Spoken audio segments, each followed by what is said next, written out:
Letusan Gunung Lewotobi, laki-laki hancurkan permukiman dan tewaskan 9 orang.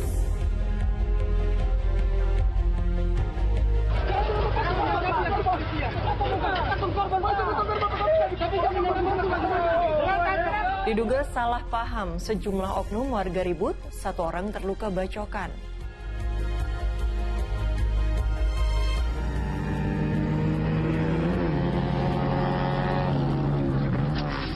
Balapan liar, 2 motor saling bersenggolan dan terpental, 3 orang luka berat.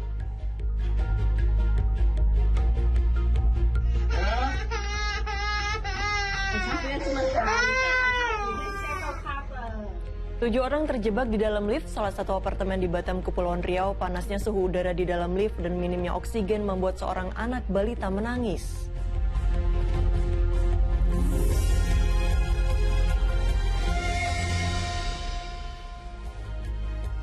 Halo, selamat pagi. Senang sekali saya Astra Cerinulu Cinta kembali menjumpai Anda di Fokus Pagi kali ini hari Selasa 5 November 2024. Seperti biasa, kami hadir dengan rangkaian informasi dan peristiwa terbaru yang berhasil dihimpun tim redaksi kami hingga dini hari tadi. Inilah Fokus Pagi selengkapnya.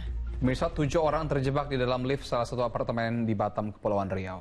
Panasnya suhu udara di dalam lift dan minimnya oksigen membuat seorang anak balita menangis.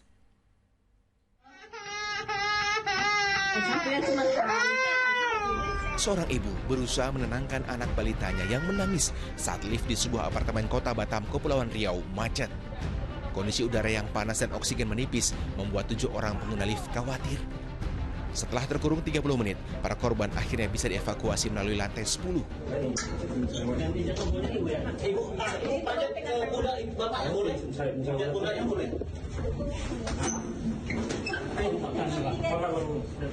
Aparat kepolisian masih menyelidiki penyebab macetnya lift apartemen ini. Pemilik hotel yang menggunakan lift angkutan barang maupun orang supaya mengingatkan kembali SOP-nya yang benar, kemudian maintenance-nya yang benar, ya, supaya tidak terulang kembali kejadian yang viral ibu-ibu dengan anaknya terkurung di lift. Pasca insiden, pihak manajemen apartemen sudah memeriksa ulang seluruh lift agar kejadian serupa tak terulang. Aula Ihsan melaporkan dari Batam, Kepulauan Riau. Tembok sekolah dasar negeri di Makassar, Sulawesi Selatan roboh saat jam pelajaran berlangsung. Diduga tembok tersebut roboh lantaran tak kuat menahan beban timbunan tanah proyek perumahan.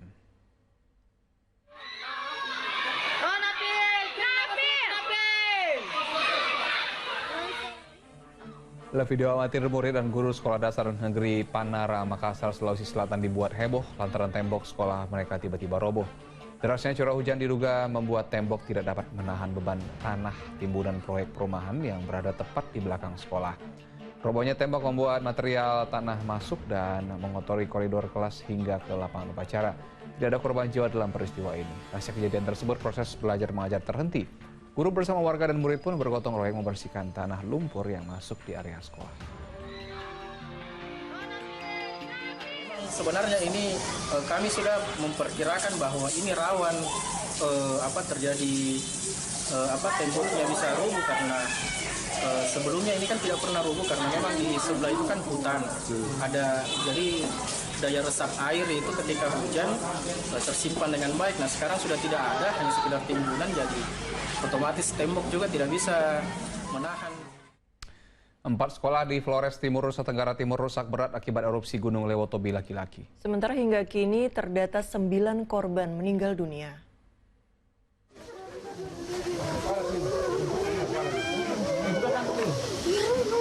Kesedihan warga desa Klatanlo, Flores Timur, Nusa Tenggara Timur menyeruak saat satu persatu jasad korban erupsi Gunung Lewotobi laki-laki dikumpulkan. 9 korban tewas ditemukan tertimbun bangunan yang ambruk akibat tertimpa material vulkanis. Sementara itu terdata 1 korban lainnya, warga desa Dulipali, Kecamatan Ilibura, dirawat di rumah sakit dalam kondisi kritis. Saat ini sekira 1.403 warga terdampak erupsi sudah mengungsi di sejumlah posko. Di Wulang Gitang ada 6 desa, kemudian 2 kecamatan yang lain itu ada 4 desa. Tapi korban secara detail belum sampai ini karena mereka masih turun lapangan, identifikasi dan inventarisasi korban yang ada di masing-masing lokasi. Erupsi Gunung Lewotobi laki-laki pada Senin dini hari juga menyebabkan 4 bangunan sekolah rusak berat, yakni SDI Klatanlo, SDI Wolorna, SMPK Sancisima Trinitas Hokeng, dan Seminari San Domingo Hokeng. Kerusakan disebabkan hantaman material erupsi dan aliran lava panas. Pemerintah Kabupaten Flores Timur menetapkan masa tanggap darurat selama 58 hari. Radius bahaya yang semula 5 km diperpanjang menjadi 7 km. Sedangkan aktivitas Gunung Lewotobi laki-laki saat ini berada di level 4 atau berstatus awas. Jonda Gomez melaporkan dari Kabupaten Flores Timur, Nusa Tenggara Timur. Letusan Gunung Lewotobi laki-laki menyisakan kerusakan dan duka serta trauma mendalam bagi warga, terutama mereka yang kehilangan anggota keluarganya. Bahkan di desa Klantanlo, Wulanggita, Kabupaten Flores Timur, Nusa Tenggara Timur, sekeluarga meninggal dunia akibat tertimbun material vulkanis. Wih, kebakar semua. Aduh, rumah kebakar. Aduh, kesian. Oh, saya tidak bisa buat apa-apa lagi. Bur, satu ini gunung meletus. Gunung meletus.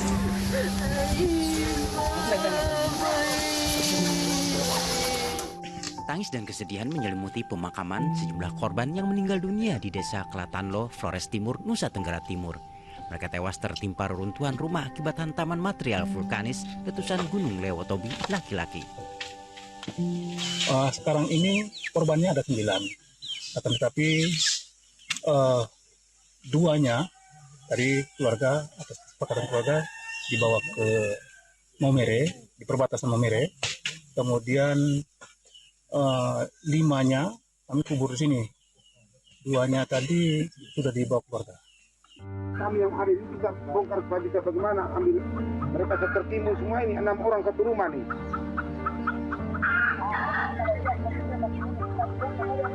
Bongkar ya, oke. Wih, ini rumah hancur semua nih.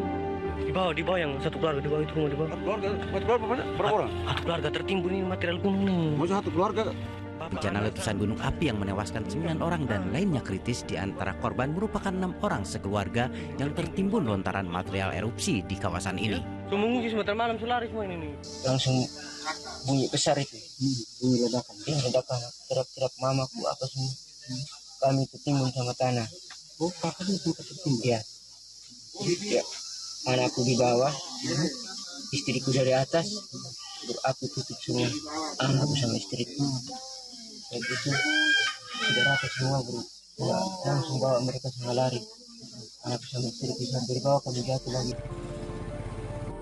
BPBD NTT memastikan pihaknya sudah mengevakuasi warga ke pengungsian di Wulanggitang, termasuk menyediakan posko darurat kesehatan menyusul puluhan desa di sejumlah kecamatan terdampak langsung letusan gunung tersebut.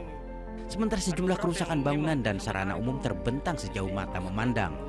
Selain permukiman warga luluh lantak dan rata dengan tanah, sejumlah bangunan sekolah pun hancur. Bahkan erupsi gunung juga berimbas langsung pada 3 bandara di Kabupaten Flores Timur yang membatalkan penerbangannya hingga situasi aman. Jonda Gomez dan Jeffrey Suni melaporkan dari Flores Timur, Nusa Tenggara Timur. Hujan deras disertai angin kencang yang melanda Kabupaten Sidoarjo, Jawa Timur menyebabkan sejumlah pohon dan tiang listrik tumbang. Sementara di Tulungagung, Jawa Timur, puluhan rumah mengalami kerusakan bagian atap setelah diterjang angin kencang.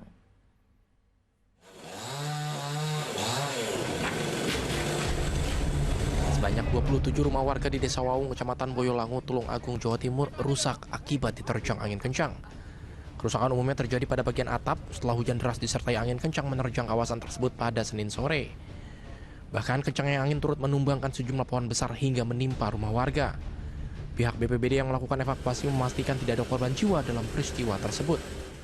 Kita akan evakuasi mungkin kalau tidak nanti malam atau besok pagi kita kirim terpal untuk darurat. Kemungkinan ada bidang dari rehabilitasi rekonstruksi untuk memberikan bantuan mulai dari SBS, material, atau gendang seperti itu, Mas.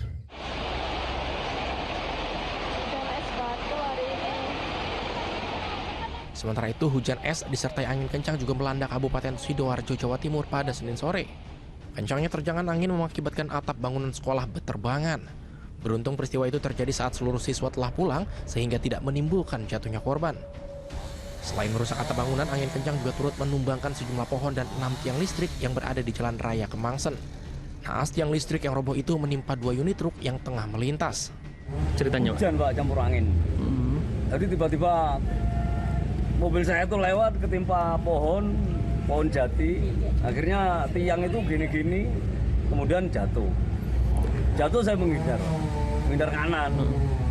Jadi biar lolos dari tiang ini, saya menghindar kanan. Hingga kini pihak BPBD bersama TNI, Polri, dan relawan masih terus melakukan pembersihan material pohon tumbang yang menutupi sejumlah ruas jalan. Tim Liputan melaporkan. Kita ke informasi kecelakaan yang terjadi saat anak-anak muda di Rembang, Jawa Tengah menggelar balapan liar. 2 motor saling bersenggolan dan terpental, akibatnya 3 korban terluka berat.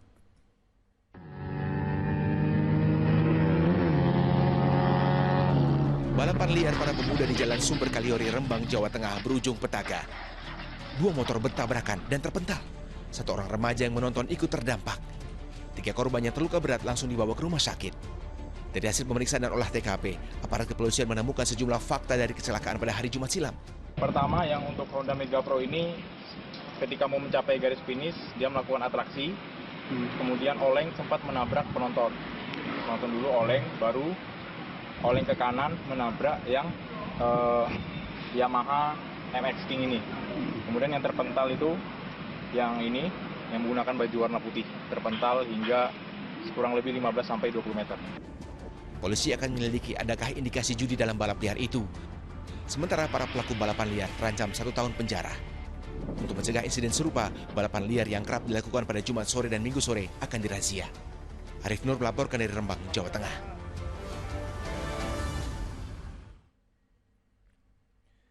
Sebuah truk tanpa muatan menabrak minibus di Kabupaten Pali, Sumatera Selatan hingga menyebabkan 3 orang terluka parah. Sementara di Ngawi, Jawa Timur, seorang pengendara motor tewas usai kendaraannya keluar jalur dan menabrak minibus.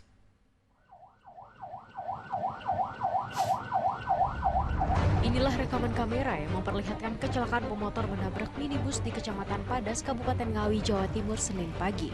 Pemotor bernama Basor, 70 tahun, tewas di lokasi kejadian akibat kerasnya benturan.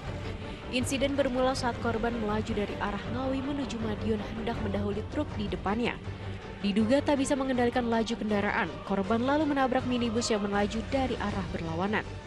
Jadi untuk olah TKP sementara, memang benar kendaraan roda 2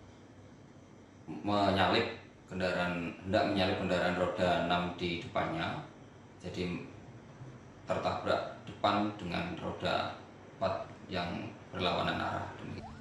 Jenazah korban telah dibawa ke Rumah Sakit Umum Daerah Dr. Suroto Ngawi untuk divisum. Kasusnya kini ditangani unit Gakum Satlantas Polres Ngawi. Kecelakaan juga terjadi di Jalan Raya Simpang Raja, Kabupaten Pali, Sumatera Selatan. Truk tangki tanpa muatan tiba-tiba oleng dan menabrak sebuah minibus yang datang dari arah berlawanan pada Senin pagi. Kerasnya benturan membuat kedua kendaraan mengalami kerusakan yang cukup parah.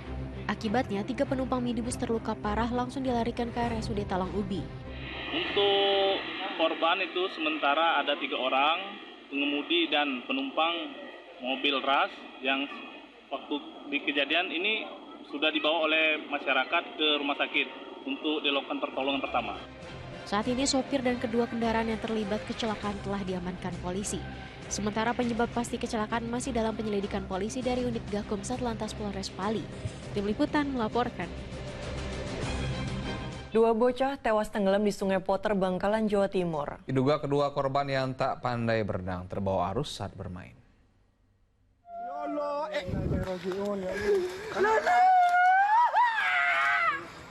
Keluarga dan warga tak kuasa menahan tangis saat melihat 2 jasad bocah laki-laki yang terbaring kaku tak bernyawa. Ya Allah. Ya Allah. Kedua korban meninggal dunia karena tenggelam saat berenang di Sungai Poter, Bangkalan, Jawa Timur pada Minggu 3 November. Diduga korban tak pandai berenang di sungai yang saat itu sedang pasang. Pencarian hari pertama tim gabungan. Pencarian korban membutuhkan waktu hingga 1 hari lantaran air sungai yang keruh hingga menyulitkan petugas. Tubuh korban baru muncul ke permukaan pada hari Senin. Proses evakuasi pencarian dilaksanakan dan korban ditemukan sekitar jam 2.30 atau jam setengah 3 dalam keadaan meninggal dunia. Pihak keluarga menerima kejadian ini murni sebagai kecelakaan. Kedua jenazah korban pun sudah dikebumikan. Salina Wali melaporkan dari Bangkalan, Jawa Timur. Akibat datangi rumah warga tengah malam, penagih utang ribut dengan warga atau nasabahnya hingga berujung penganiayaan. Sementara di kota Ambon, Maluku, seorang terkena bacokan senjata tajam menyusul adanya pertikaian antar oknum warga yang diduga akibat kesalahpahaman.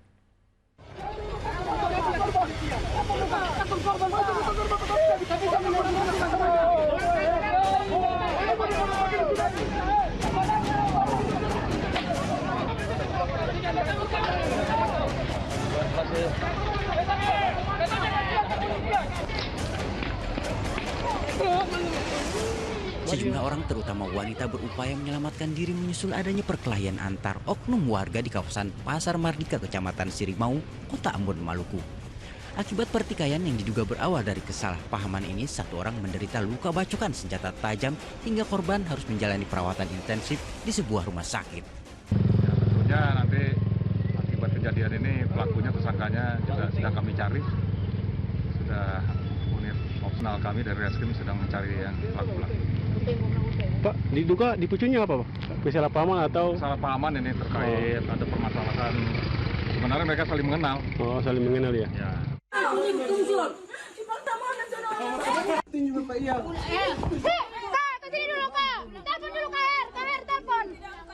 Sementara di Mandailing, Natal, Sumatera Utara, karena tidak datang di waktu yang tepat, penagih utang koperasi ribut dengan warga yang menjadi nasabahnya. Pasalnya si penagih utang datang tengah malam dan membuat keluarga serta kepala desa geram. Karena jadi korban pemukulan, penagih utang tak terima dan melaporkan kejadian yang ia alami ke polisi. Polsek Penyambungan benar telah menerima laporan dugaan tindak pidana penganiayaan yang diduga terlapornya adalah oknum kepala desa. Dan saat sekarang ini penyelidik sedang melakukan proses penyelidikan terkait peristiwa tersebut. Kepala desa membantah dirinya telah memukul dan menganiaya penagih utang. Tidak wajar, Pak, kalau menurut saya. Sekitar jam 10, Pak, tidak wajar itu menagih utang sampai ribut-ribut. Udah rame orang itu, Pak, turun saya dari rumah. Saya tanya ada izinnya enggak? Sampai segini larut malam menagih gitu yang 4 orang itu, sampai warga saya keberatan gitu, Pak, rupanya ya kan. Kedatangan penagih utang di tengah malam menurut kepala desa tidak pantas dan sebagai aparatur pemerintah terdekat dia merasa wajib membela warganya, apalagi orang tak dikenal datang ke rumah warga di tengah malam. Jupri Samaneri dan Yan Asmara melaporkan dari Ambon, Maluku dan Mandailing, Natal, Sumatera Utara. Dugaan suap vonis bebas Gregorius Ronald Tanur yang menyeret sejumlah tersangka hakim dan pengacara terus bergulir. Kejaksaan menetapkan ibunda terpidana Ronald Tanur sebagai tersangka baru dalam kasus tersebut.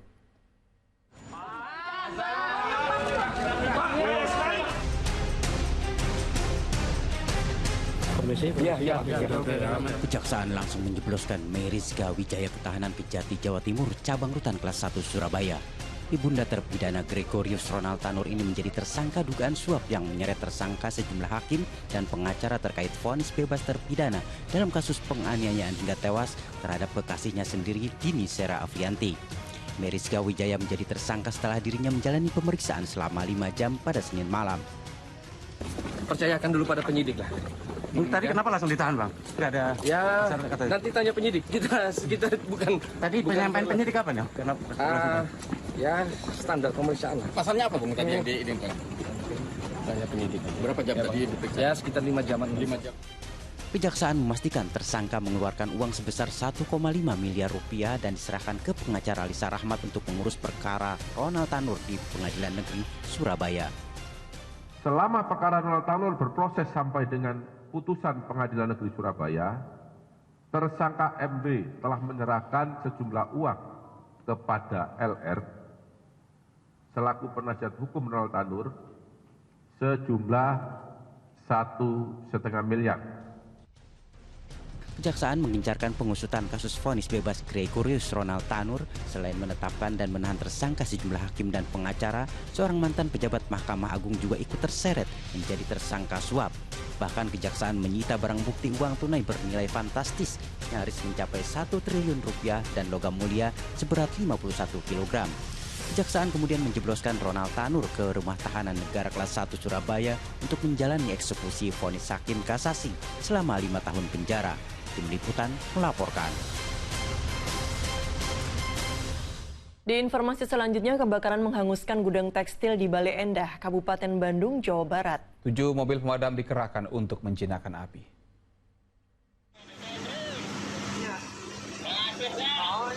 Asap hitam pekat menjulang tinggi dari dalam gudang tekstil di kawasan Katapang Andir, Kecamatan Bale Endah, Kabupaten Bandung, Jawa Barat.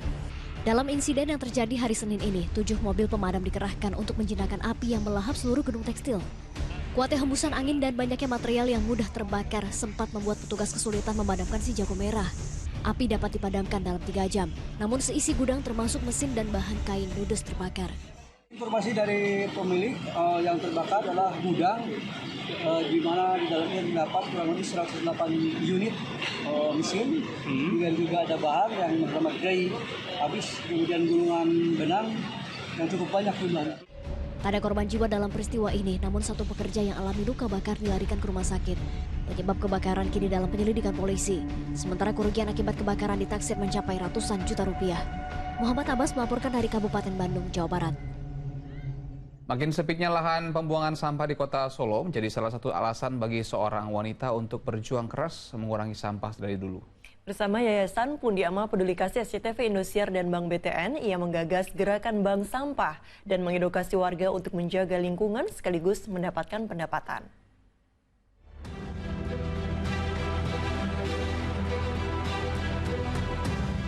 Gunungan sampah di tempat pembuangan akhir Putri Cempo Solo, Jawa Tengah ini makin mengkhawatirkan.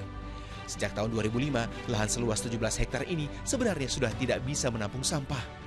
Tambah mengkhawatirkan karena air limbah yang mencemari dan bau tak sedap mengganggu permukiman. Karena itulah, Deno, warga Solo bertekad menyelesaikan permasalahan sampah sejak dari hulu. Ia mengedukasi warga untuk mengurangi sampah dari rumah tangga melalui bank sampah yang ia gagas.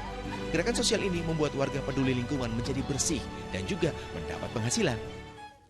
Dapat buat piknik, uangnya 126 diambil 50.000. Bukan hanya warga, sekolah di Solo juga menjadi bagian dari gerakan bank sampah dengan memilah sampah sesuai kriteria. Deno juga terus mensosialisasikan gerakan bank sampah melalui diskusi-diskusi kesetaraan gender jika wanita bisa menghasilkan uang melalui sampah.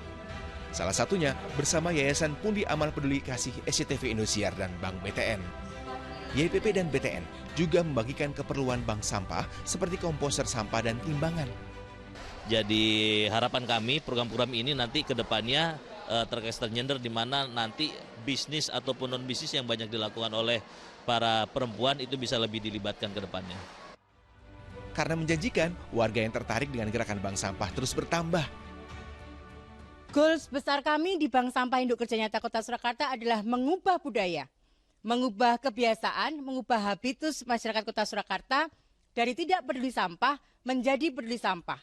Apakah ini hal yang besar? Betul, ini besar. Tetapi ketika kita mau melakukan sedikit demi sedikit, kemudian kita mulai bergandengan tangan satu dengan yang lain, kami sangat percaya di kemudian hari goals besar kami mengubah budaya itu akan dapat kami capai. Gerakan bank sampah juga menginspirasi anak-anak sepulang sekolah. Mereka mengumpulkan barang bekas untuk dijual di bank sampah. Heri Prasetyo melaporkan dari Solo, Jawa Tengah.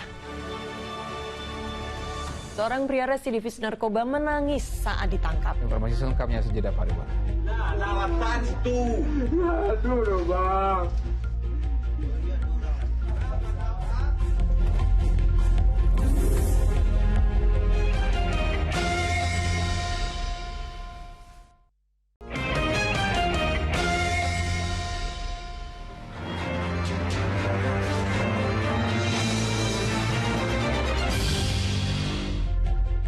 Anda kembali menyaksikan Fokus Pagi. Pemirsa, seorang pria residivis narkoba menangis minta dibebaskan saat diamankan tim Sat Narkoba Polres Solo. Polisi menemukan barang bukti 2 paket narkotika jenis sabu-sabu yang sempat dibuang ke lantai.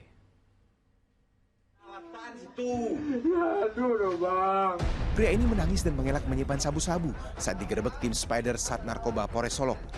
Dalih pria berusia 48 tahun itu terbantahkan karena aparat kepolisian menemukan 2 paket sabu-sabu yang sempat dibuang ke lantai rumahnya di Jorong Tambulun Nagari Koto Gadang, Koto Anau, Solok, Sumatera Barat.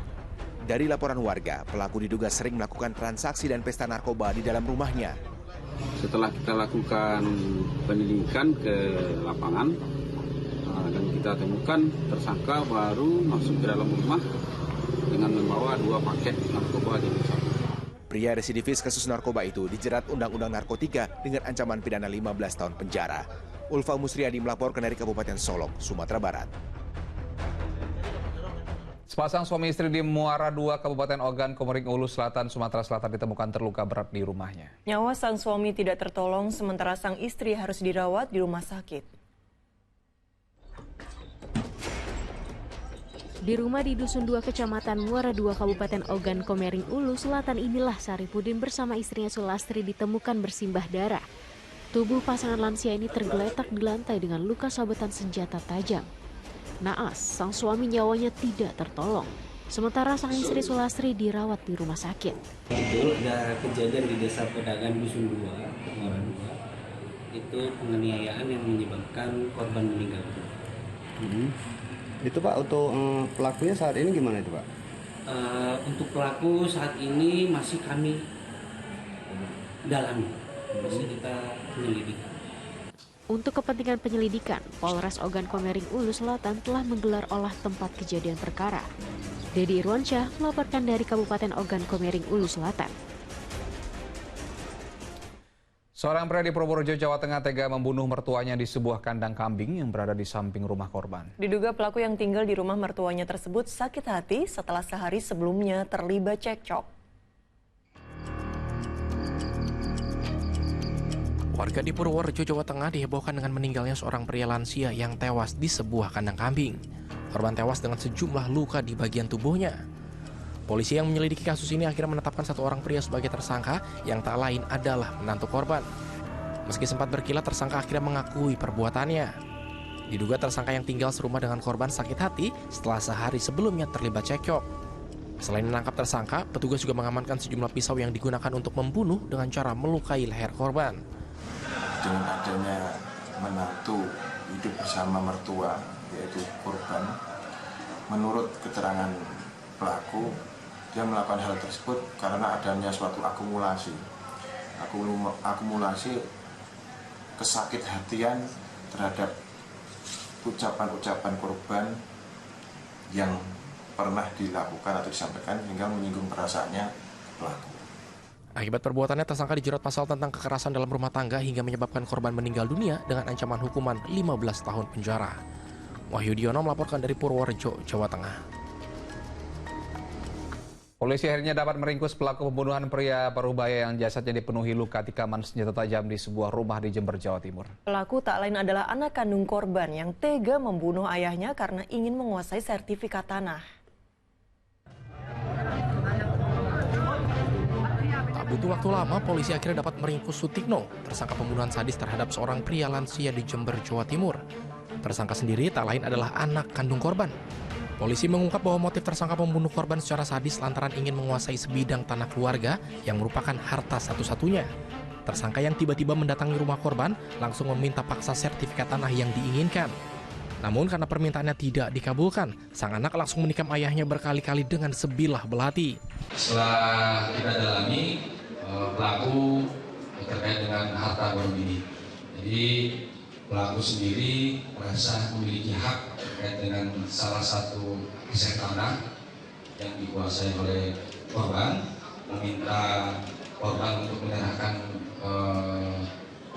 akte ataupun sertifikat tanah kepada pelaku. Namun korban tidak mengindahkan. Sementara itu di mata tetangganya, tersangka yang dikenal warga sekitar sebagai seorang pengangguran diduga kerap berbuat kasar terhadap korban jika tidak diberi uang. Anaknya satu. Tunggal berarti pelaku? Tunggal, Tikno ini. Ikut meminta juga, Mas. Sering? Sering. Artinya pelaku ini sering minta-minta? Iya, sering minta-minta itu, Mas. Itu yang terakhir itu yang ini Pak, pas kejadian itu minta terakhir itu kalau nggak dikasih berarti udah ini katanya. Ngancam berarti? Iya. Ini akibat perbuatannya tersangka akan dijerat pasal berlapis tentang pembunuhan berencana dengan ancaman hukuman mati atau seumur hidup. Tommy Iskandar melaporkan dari Jember, Jawa Timur. Pencurian sepeda motor makin nekat dan dilakukan di siang hari. Seperti di Bekasi Timur dan Medan Satria, para pelaku terekam CCTV melakukan aksi pencurian sepeda motor dengan cepat.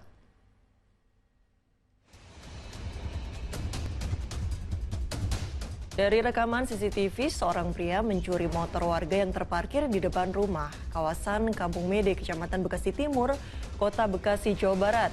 Pelaku sempat kepergok pengendara dan mengejarnya, namun pelaku berhasil kabur ke arah Pasar Baru Bekasi. Di sini.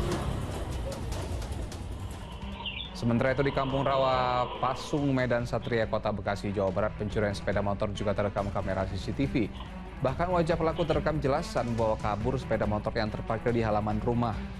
Pelaku yang berjumlah 2 orang langsung kabur dengan sepeda motor curian ke arah Pondok Ungu.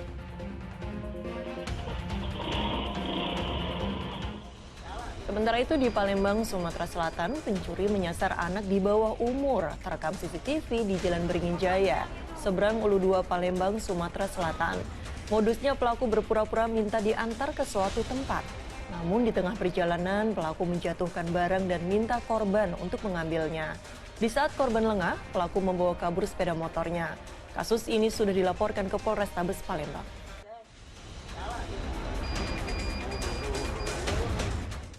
Satuan Perintis Polda Sulawesi Tengah menangkap 7 anggota geng motor yang diduga hendak melakukan tawuran di Kota Palu. Dari tangan para pelaku, polisi menemukan sejumlah senjata tajam.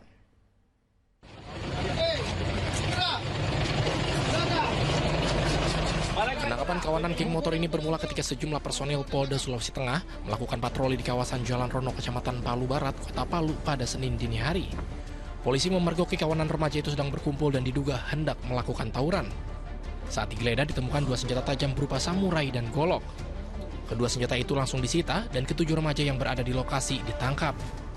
Diamankannya 7 remaja warga Kecamatan Palu Barat perlu kami informasikan ini adalah dalam rangka kegiatan rutin yang ditingkatkan yang dilaksanakan oleh unit perintis presisi daripada Direktorat Samapta Polda Sulawesi Tengah.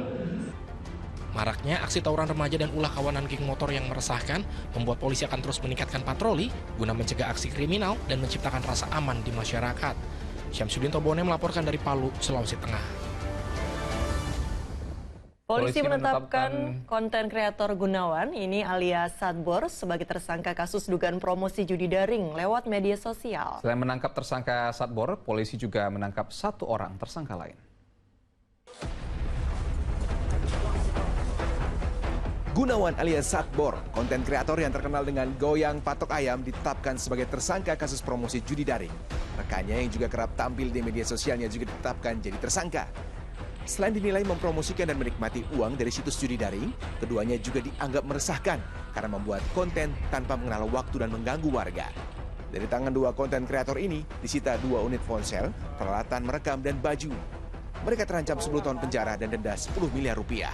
Kita lakukan patroli cyber, kita dapatkan ternyata ada gift yang diberikan oleh penyedia website judi online.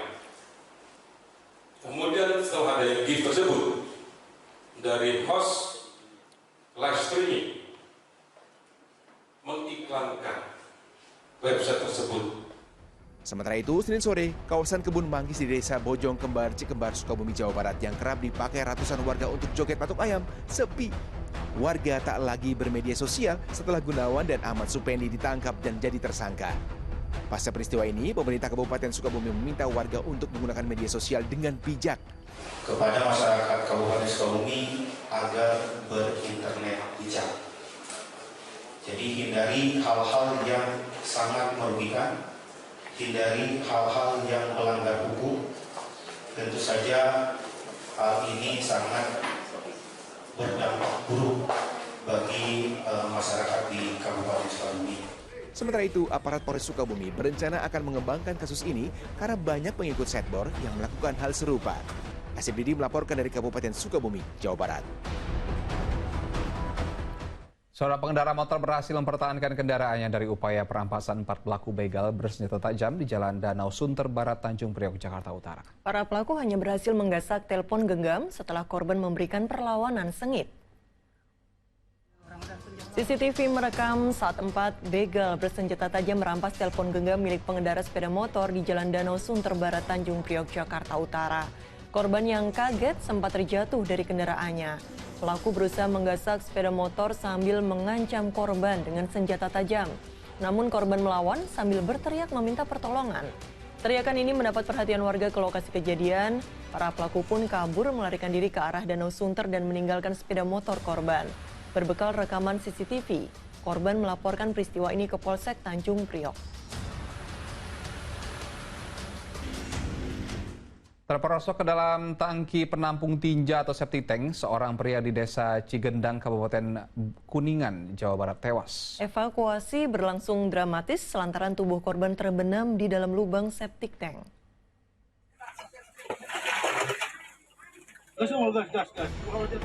Petugas pemadam kebakaran terpaksa menyedot sebagian air dari dalam lubang penampung tinja atau septic tank di Desa Cigendang, Kecamatan Luragung, Kabupaten Kuningan, Jawa Barat, Senin siang.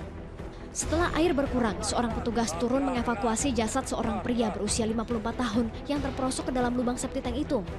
Jalan evakuasi berlangsung dramatis karena tubuh korban berada di dasar lubang.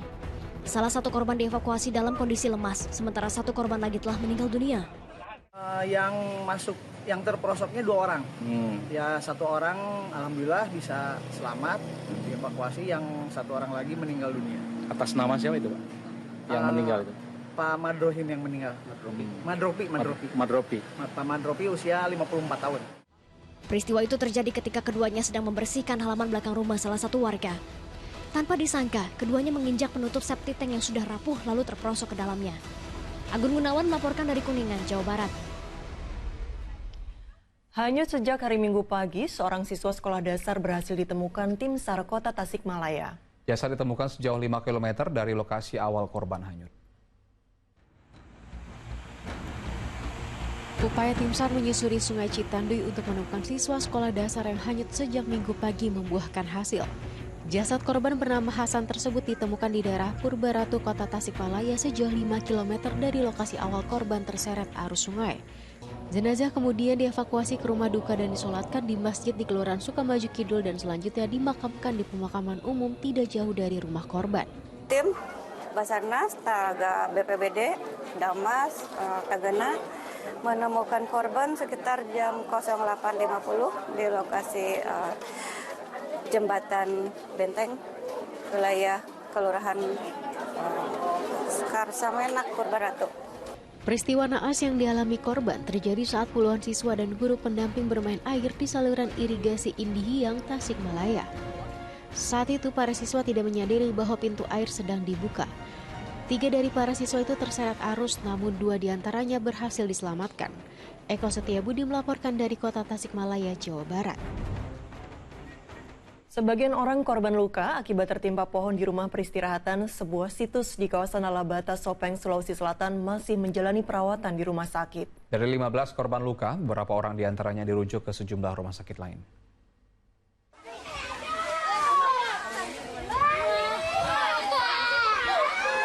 Hujan deras dan angin kencang menumbangkan sebuah pohon besar dan menimpa rumah peristirahatan di sebuah situs di Lalabata, Kabupaten Sopeng, Sulawesi Selatan. Selain menewaskan 9 orang, 15 korban lainnya luka serius hingga jalani perawatan di rumah sakit.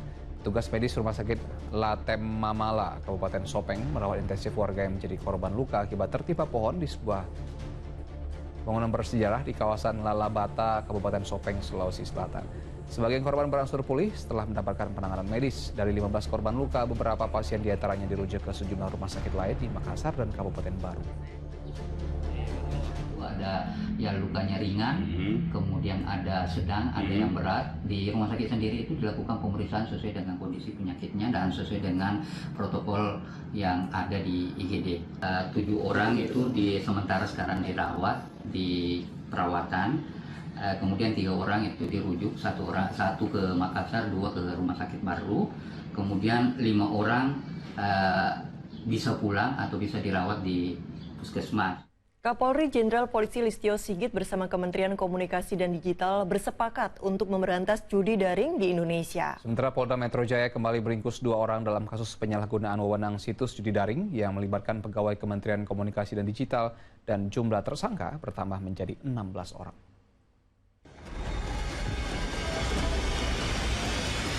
Polda Metro Jaya mengintensifkan penanganan dugaan tindak pidana penyalahgunaan wewenang terkait pemberantasan judi daring yang melibatkan pegawai Kementerian Komunikasi dan Digital atau Komdigi. Hari Minggu kemarin penyidik kembali menangkap 2 orang, salah seorang diantaranya pegawai Kementerian Komdigi. Total tersangka bertambah menjadi 16 orang, 11 orang diantaranya merupakan pegawai Kementerian Komunikasi dan Digital. Dalam dugaan tindak pidananya, para tersangka hanya memblokir 4.000 situs, sementara 1.000 situs judi daring lainnya tidak mereka blokir dengan imbalan uang 8,5 juta rupiah per situsnya. Saat ini bekerja sama dengan Ibu Menteri Komdigi, ini kita sepakat untuk melakukan pembersihan. Oleh karena itu, beliau mempersilahkan pada tim kami untuk melakukan pendalaman lebih lanjut, siapa saja yang terlibat. Sementara kepolisian Sragen merazia dadakan terhadap pegawai para anggota dan jajarannya. Langkah ini untuk mencegah kegiatan judi daring di lingkungan Polres Sragen. Muhammad Nur dan Heri Prasetyo melaporkan dari Jakarta dan Sragen, Jawa Tengah. Turap kali sepanjang 80 meter di Matraman, Jakarta Timur longsor. Akibatnya sejumlah pohon tumbang dan menimpa 1 alat berat milik pekerja proyek perbaikan turap.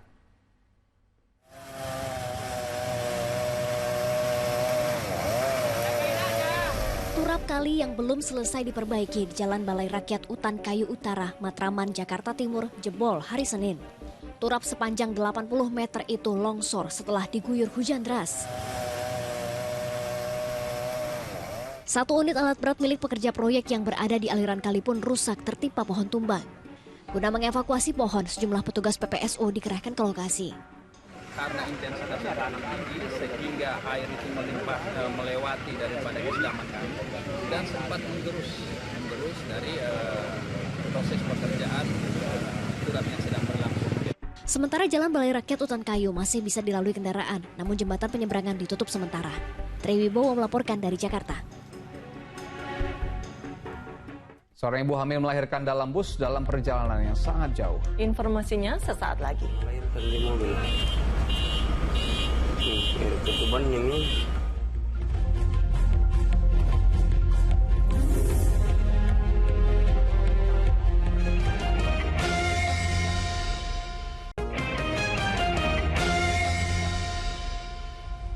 Anda kembali menyaksikan Fokus Pagi bersama saya Nurul Cinta. Dan saya Asran Syadi. Seorang sopir taksi daring dirampok oleh penumpangnya di Kabupaten Gunung Kidul. Korban yang sempat diancam terluka di bagian leher.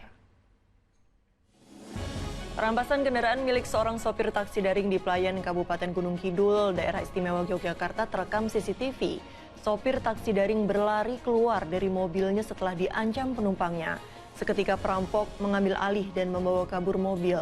Akibat insiden ini, korban menderita luka sayat senjata tajam di bagian leher sehingga harus dilarikan perawatan di rumah sakit. Mendapat laporan perampasan, aparat kepolisian bergerak cepat dan berhasil menangkap pelaku di kawasan Kartosura, Jawa Tengah.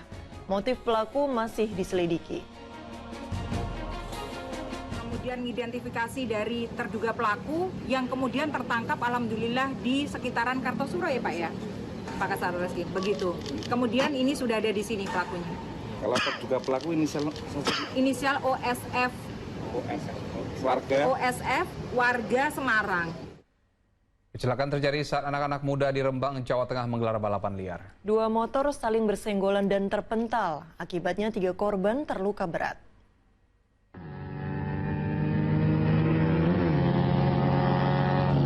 Balapan liar para pemuda di Jalan Sumber Kaliori, Rembang, Jawa Tengah berujung petaka. 2 motor bertabrakan dan terpental. 1 orang remaja yang menonton ikut terdampak. 3 korban yang terluka berat langsung dibawa ke rumah sakit. Dari hasil pemeriksaan dan olah TKP, aparat kepolisian menemukan sejumlah fakta dari kecelakaan pada hari Jumat silam. Pertama, yang untuk Honda Mega Pro ini, ketika mau mencapai garis finish, dia melakukan atraksi, kemudian oleng sempat menabrak penonton. nonton dulu oleng, baru oleng ke kanan menabrak yang Yamaha MX King ini.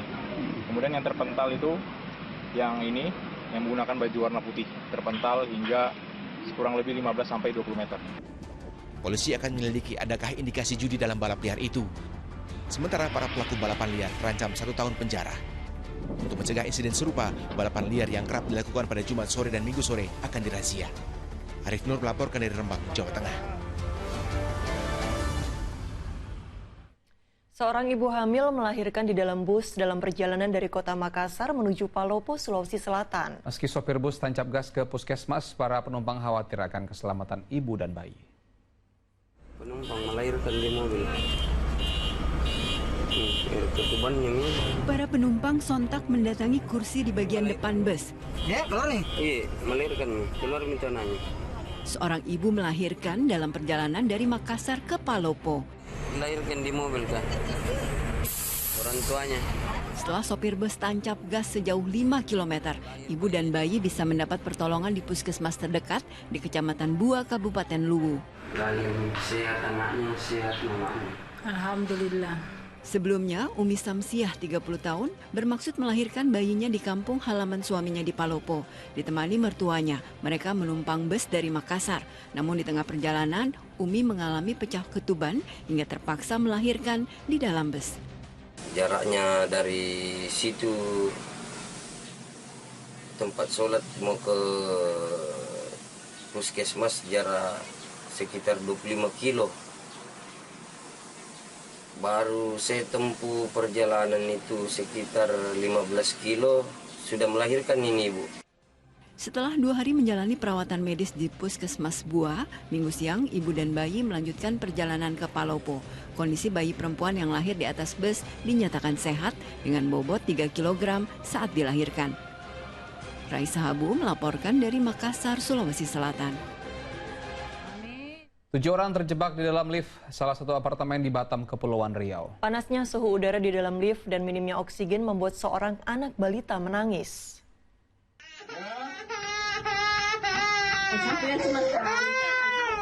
Seorang ibu berusaha menenangkan anak balitanya yang menangis saat lift di sebuah apartemen kota Batam, Kepulauan Riau macet.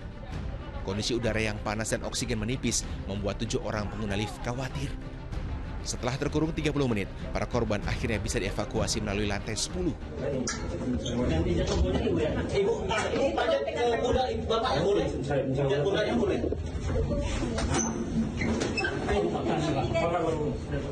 Aparat kepolisian masih menyelidiki penyebab macetnya lift apartemen ini. Pemilik hotel yang menggunakan lift angkutan barang maupun orang supaya mengingatkan kembali SOP-nya yang benar. Kemudian maintenance yang benar, ya, supaya tidak terulang kembali kejadian yang viral ibu-ibu dengan anaknya terkurung di lift. Pasca insiden, pihak manajemen apartemen sudah memeriksa ulang seluruh lift agar kejadian serupa tak terulang. Aula Ihsan melaporkan dari Batam, Kepulauan Riau. Ribuan ekor ikan laut tiba-tiba melompat ke daratan di pantai Carita, Kabupaten Pandeglang, Banten. Badan Penanggulangan Bencana Daerah membantah fenomena serbuan ikan terkait adanya bencana, tapi akibat peralihan musim.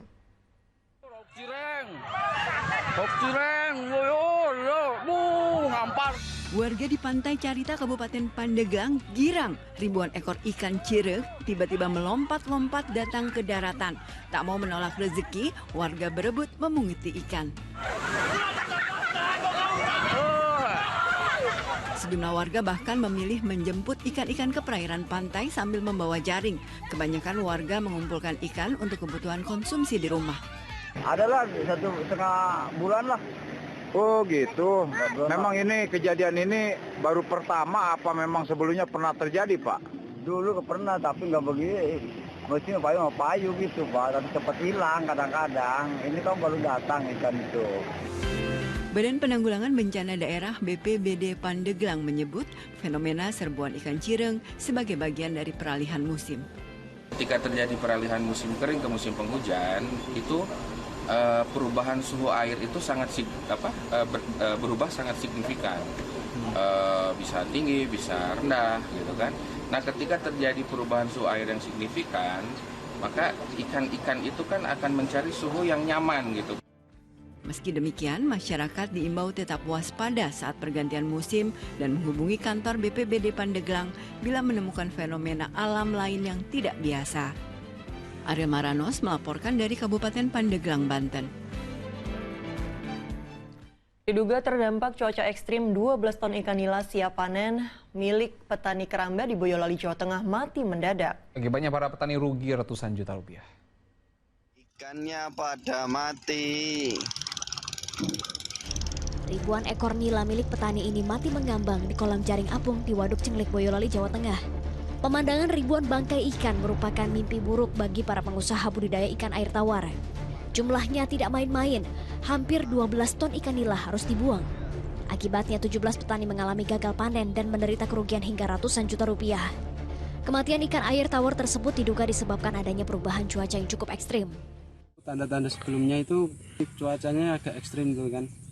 Nah, seperti mendung tapi suhunya kan agak panas sedikit gitu. Terus sorenya itu kan kena hujan gitu ya. Udah maksudnya suhunya kan bolak-balik. Untuk ikannya kan jadi nggak kuat.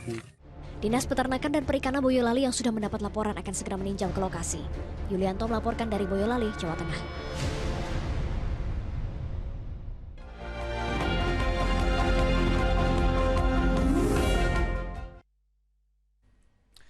Para calon gubernur dan wakil gubernur Jakarta terus belusukan ke sejumlah tempat untuk mendapatkan suara rakyat. Dalam kunjungannya, mereka juga memaparkan sejumlah program andalan untuk membangun Jakarta.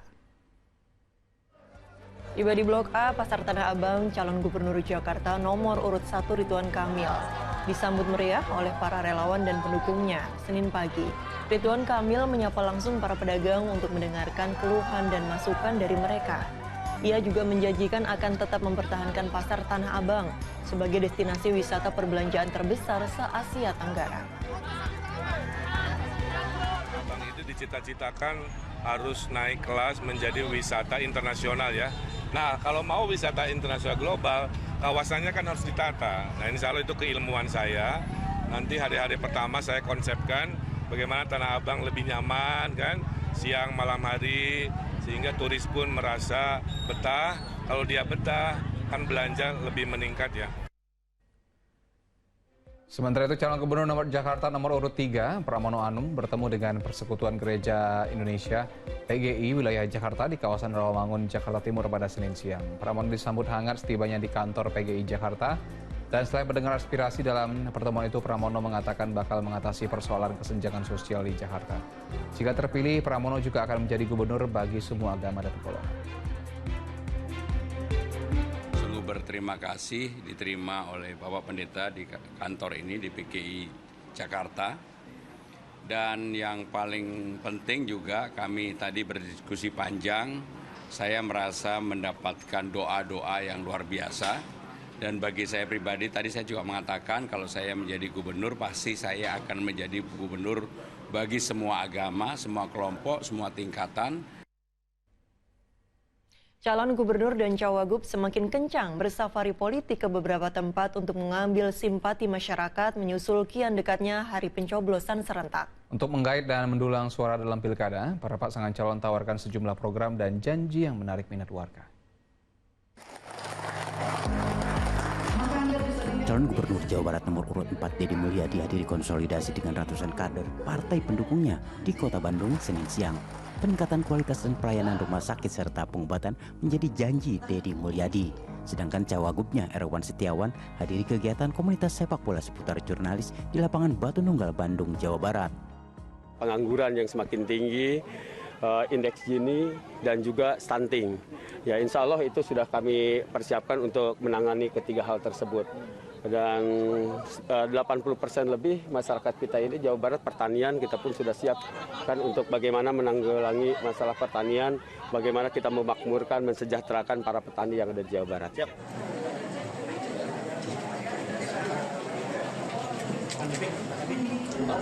Calon Wakil Gubernur Jawa Barat nomor urut 3 Ilham Habibie bertemu dengan ratusan guru dan dosen di Paguyuban Pasundan, Bandung. Ilham Habibie yang berpasangan dengan Cagup Ahmad Syaihu menjanjikan peningkatan sistem dan kualitas sekolah di Jawa Barat. Ya, memang program yang mau kita adakan itu lebih terkait dengan yang kita banyak sekali tantangan yang dihadapi di sektor pendidikan. Misalnya yang paling dikeluhkan saat ini zonasi. Itu tentu, tapi itu kebijakan dari pusat. Ya. Jadi kita harus bicara dengan pusat bagaimana menyelesaikannya, banyak usulan dan saya nggak mau masuk ke dalam perincian. Kemudian juga yang terjadi tantangan itu remunerasi daripada guru sendiri, terutama yang honorer. Sementara calon gubernur Sumatera Selatan nomor urut 1, Herman Deru bertemu dengan tim relawan di rumah kemenangannya di kawasan Gandus, Palembang, Sumatera Selatan. Para pendukung Herman Deru siap siaga untuk memenangkan pasangan Herman Deru, Cik Ujang di Pilkada Sumsel 2024. Calon gubernur Sumatera Selatan nomor urut 2 Edi Santana Putra terus mencari dukungan dengan menemui sejumlah tokoh adat dan tokoh masyarakat di Kabupaten Musi Banyuasin, Sumatera Selatan. Edi berjanji jika terpilih akan membawa masyarakat Musi Banyuasin menjadi lebih sejahtera. Tim Liputan melaporkan.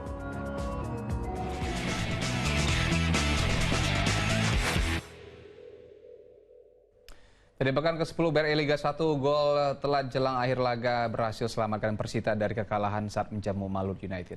Sedangkan PSM Makassar gagal menaklukkan tamunya Persik Kediri. Kali ini Ezra dan gol! Menjamu Persik Kediri di Stadion Batakan Balikpapan Senin malam, PSM Makassar berambisi meraih 3 poin demi menempel posisi 4 besar. Namun Macan Putih berhasil tampil mengejutkan dengan unggul ketika laga memasuki menit 19 lewat gol Ezra Walian. Dan gol!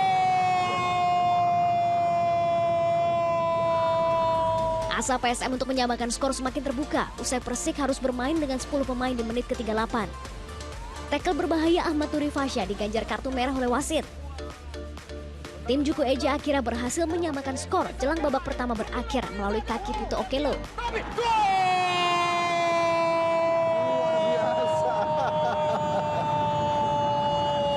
Unggul jumlah pemain, PSM berkali-kali mengancam gawang Persik di babak kedua.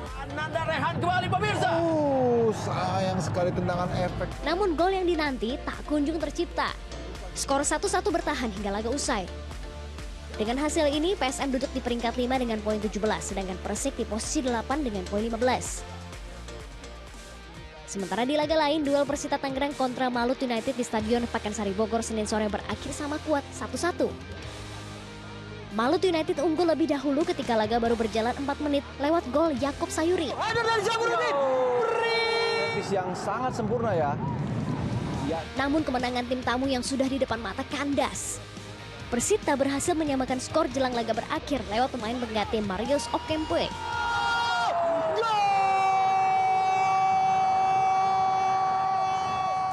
Hasil imbang membuat Persita tertahan di urutan 9 dengan poin 15, sedangkan Malut United di posisi 12 dengan 11 angka.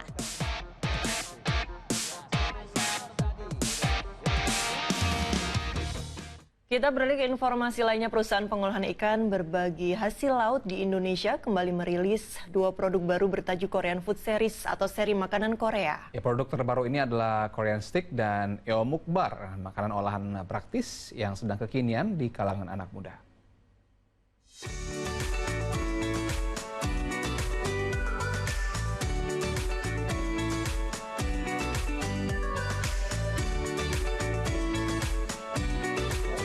Sebagai bentuk apresiasi dan syukur, CDA merayakan hari jadi ke-20 dengan memperkenalkan produk terbarunya, yakni Korean Stick dan Eomukbar. Dan ini produk CDA Korean Food Series. Korean Stick terinspirasi dari konrok khas Korea yang hadir dalam 2 varian original dan kentang. Sedangkan Eomukbar adalah fish cake ala Korea dengan 2 rasa menarik, yakni sayur dan keju. 2 produk unggulan yang masuk dalam CDA Korean Food Series ini menjadi lanjutan dari CDA Korean Odeng yang sukses besar saat diluncurkan tahun lalu. Produk baru ini tak lepas dari popularitas makanan Korea yang praktis, kekinian, dan cocok dengan selera anak muda. Perusahaan pelopor industri makanan olahan berbasis hasil laut di Indonesia ini meyakini pentingnya mutu dan gizi produk. Komitmen untuk terus memproduksi makanan berkualitas tinggi membuat CDA menembus pasar internasional dengan keberhasilan mengekspor produk ke negara Korea Selatan dan Papua Nugini. Ini adalah langkah dan momentum yang sangat baik karena kebetulan budaya Korea ini sedang menjamur dan kami ingin juga menjangkau generasi muda, memperkenalkan produk olahan ikan, memberikan mereka keyakinan ya, bahwasanya produk olahan ikan itu bermanfaat, aman, bergizi. Yang menghadirkan dua produk unggulan, Korea Steak dan Emukbar. Peluncuran ini adalah bukti dari komitmen CDA dalam memenuhi selera masyarakat Indonesia yang terus berkembang selama ini. Kedepannya, CDA akan meluncurkan lebih banyak produk khas Korea pada tahun 2025 sebagai bagian dari rencana ekspansi ke pasar Korea Selatan. Selain itu, pihaknya juga ingin memperkenalkan makanan laut olahan Indonesia berkualitas tinggi pada konsumen global. Nadirah Ali dan Gilang Robi melaporkan dari Jakarta. Kita jeda sejenak, Ibunda terpidana Ronald Tanur jadi tersangka baru. Informasi selengkapnya sejedah pariwara.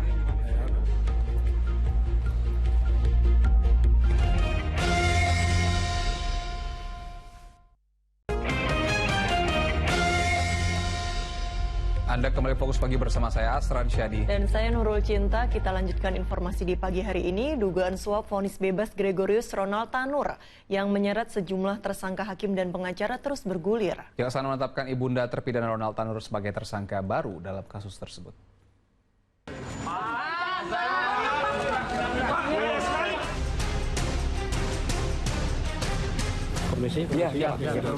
Kejaksaan langsung menjebloskan Meriska Wijaya Ketahanan Kejati Jawa Timur cabang rutan kelas 1 Surabaya. Ibunda terpidana Gregorius Ronald Tanur ini menjadi tersangka dugaan suap yang menyeret tersangka sejumlah hakim dan pengacara terkait vonis bebas terpidana dalam kasus penganiayaan hingga tewas terhadap kekasihnya sendiri, Dini Sera Afrianti. Meriska Wijaya menjadi tersangka setelah dirinya menjalani pemeriksaan selama 5 jam pada Senin malam. Percayakan dulu pada penyidik lah. Tadi kenapa langsung ditahan, Bang? Tidak ada. Ya, nanti tanya penyidik. Kita bukan. Tadi penyampaian penyidik apa ya? Kenapa? Ya, standar pemeriksaan lah. Pasalnya apa, Bang? Tadi yang diinginkan? Tanya penyidik. Berapa jam tadi diperiksa? Ya, sekitar 5 jaman. 5 jam.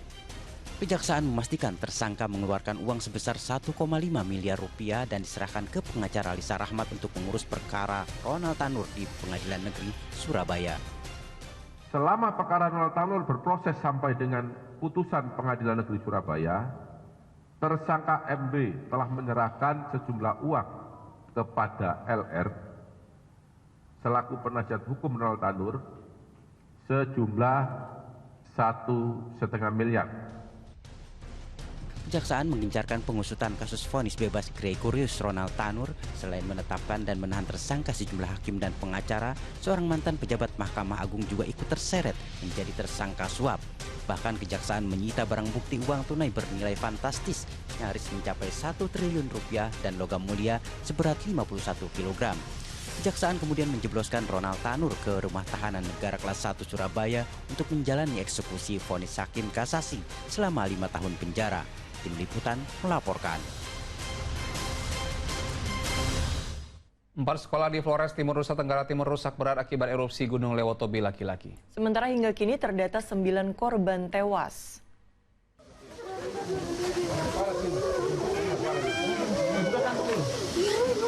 Kesedihan warga desa Klatanlo, Flores Timur, Nusa Tenggara Timur menyeruak saat satu persatu jasad korban erupsi Gunung Lewotobi laki-laki dikumpulkan. 9 korban tewas ditemukan tertimbun bangunan yang ambruk akibat tertimpa material vulkanis.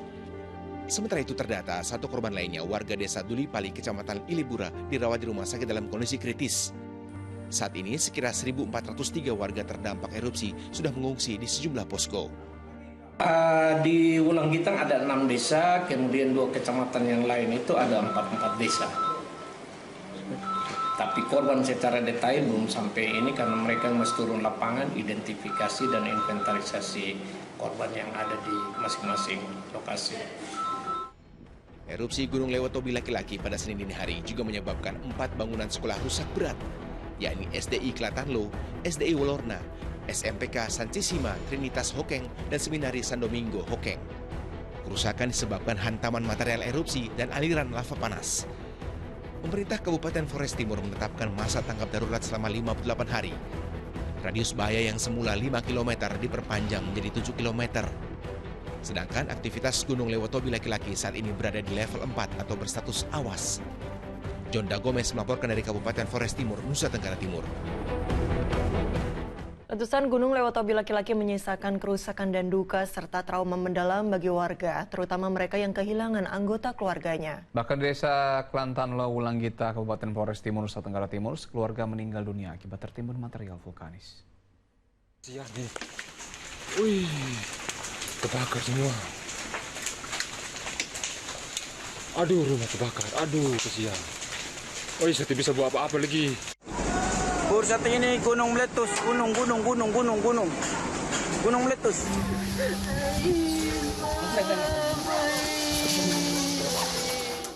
Tangis dan kesedihan menyelimuti pemakaman sejumlah korban yang meninggal dunia di desa Klantanlo, Flores Timur, Nusa Tenggara Timur. Mereka tewas tertimpa reruntuhan rumah akibat hantaman material vulkanis letusan Gunung Lewotobi laki-laki. Sekarang ini korbannya ada 9, tetapi 2-nya dari keluarga atas kesepakatan keluarga dibawa ke Momere, di perbatasan Momere. Kemudian 5-nya kami kubur di sini. 2-nya tadi sudah dibawa keluarga. Kami yang ada ini bisa bongkar supaya bisa bagaimana ambil mereka tertimbun semua ini 6 orang satu rumah nih.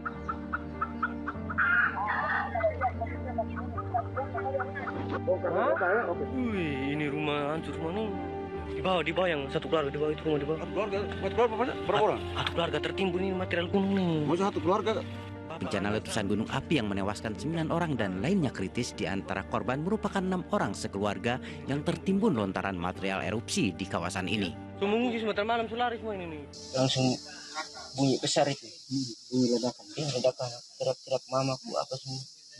Kami tertimbun sama tanah. Oh, kakak itu tertimbun? Iya. Ya. Anakku di bawah. Istriku dari atas. Aku tutup semua. Anakku sama istriku. Kayak gitu. Sudah rata semua bro. Langsung bawa mereka semua lari. Anakku sama istriku sampai di bawah kami jatuh lagi. BPBD NTT memastikan pihaknya sudah mengevakuasi warga ke pengungsian di Wulanggitang, termasuk menyediakan posko darurat kesehatan menyusul puluhan desa di sejumlah kecamatan terdampak langsung letusan gunung tersebut. Sementara sejumlah kerusakan bangunan dan sarana umum terbentang sejauh mata memandang. Selain permukiman warga luluh lantak dan rata dengan tanah, sejumlah bangunan sekolah pun hancur. Bahkan erupsi gunung juga berimbas langsung pada 3 bandara di Kabupaten Flores Timur yang membatalkan penerbangannya hingga situasi aman. Jonda Gomez dan Jeffrey Suni melaporkan dari Flores Timur, Nusa Tenggara Timur. Suasana duka menyelimuti proses pemakaman penyanyi lawas Dina Mariana di TPU Tanah Kusir, Kebayoran Lama, Jakarta Selatan pada Senin siang. Sejumlah artis lawas tampak hadir mengiringi almarhumah ke tempat peristirahatan terakhirnya.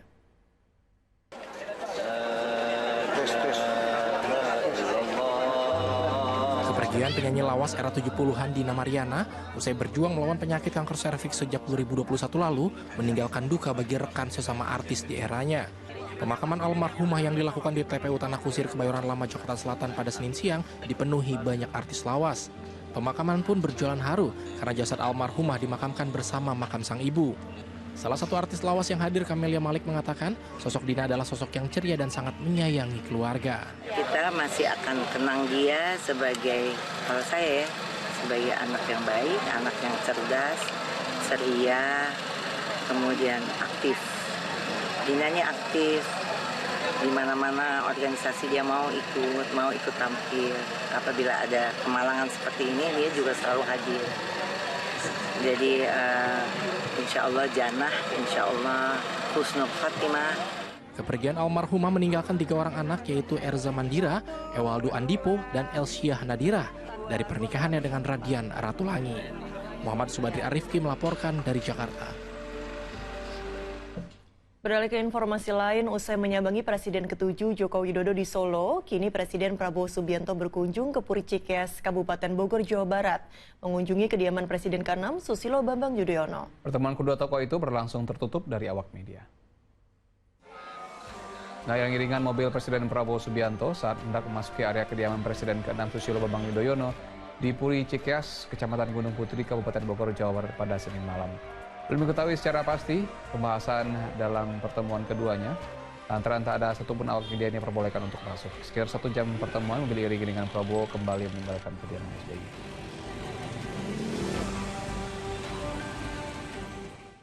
Wakil Presiden Gibran Rakabuming Raka terus memantau pelaksanaan uji coba program makan bergizi gratis di sejumlah daerah. Kali ini giliran SDN 1 Langkai Palangkaraya, Kalimantan Tengah yang menggelar uji coba program makan bergizi gratis. Uji coba program makan bergizi gratis digelar di SD Negeri 1 Langkai, Kota Palangkaraya, Senin pagi. Pelaksanaannya ditinjau langsung oleh Wakil Presiden Gibran Rakabuming Raka. Menu makanan untuk siswa terdiri dari nasi, ayam goreng, telur, sayur-sayuran, buah pisang, air mineral, dan susu. Seluruh menu makanan telah dikonsultasikan dengan ahli gizi. Uji coba program makan bergizi gratis akan dievaluasi dan hasilnya akan diterapkan secara merata di seluruh sekolah. Yaitu menyediakan makan siang bergizi, ya, makan siang bergizi, dan tadi sudah kita uji coba untuk SD 1 Langkai ini dengan menu yang saya kira sesuai dengan standar gizi yang sudah kita cek ahli gizi, ya. Kemudian dengan nominal tertentu untuk satu packsnya. Nah, nanti dari sini kita sudah punya gambaran apa yang akan kita terapkan nanti pada saatnya. Selain makanan bergizi gratis, para siswa juga mendapatkan buku gratis dari Wakil Presiden Gibran Rakabuming Raka. Syahrul Mubarok melaporkan dari Palangkaraya, Kalimantan Tengah. Ribuan ekor ikan laut tiba-tiba melompat ke daratan di Pantai Carita, Kabupaten Pandeglang, Banten. Badan Penanggulangan Bencana Daerah membantah fenomena serbuan ikan terkait adanya bencana, tapi akibat peralihan musim.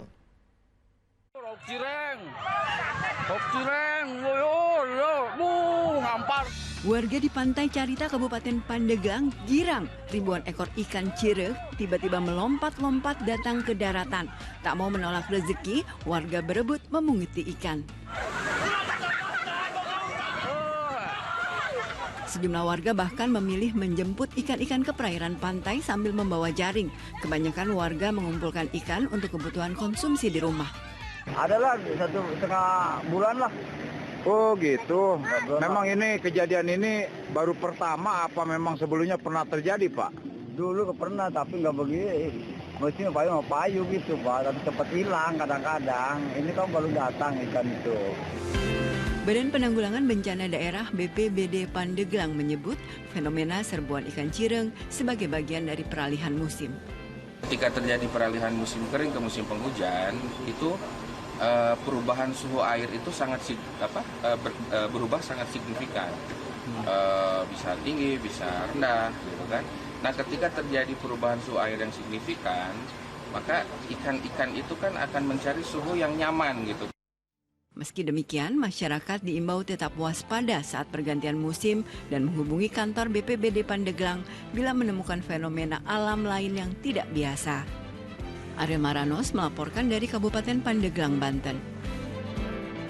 Dan pemirsa, laporan tadi menutup kebersamaan kita dalam Fokus Pagi hari ini. Saya Fokus Pagi, jangan lewatkan untuk menyaksikan program Magic 5. Mewakili tim redaksi dan kerabat kerja yang bertugas, saya Nurul Cinta. Dan saya Astra Syedi pamit. Selamat pagi, selamat beraktivitas, dan sampai jumpa.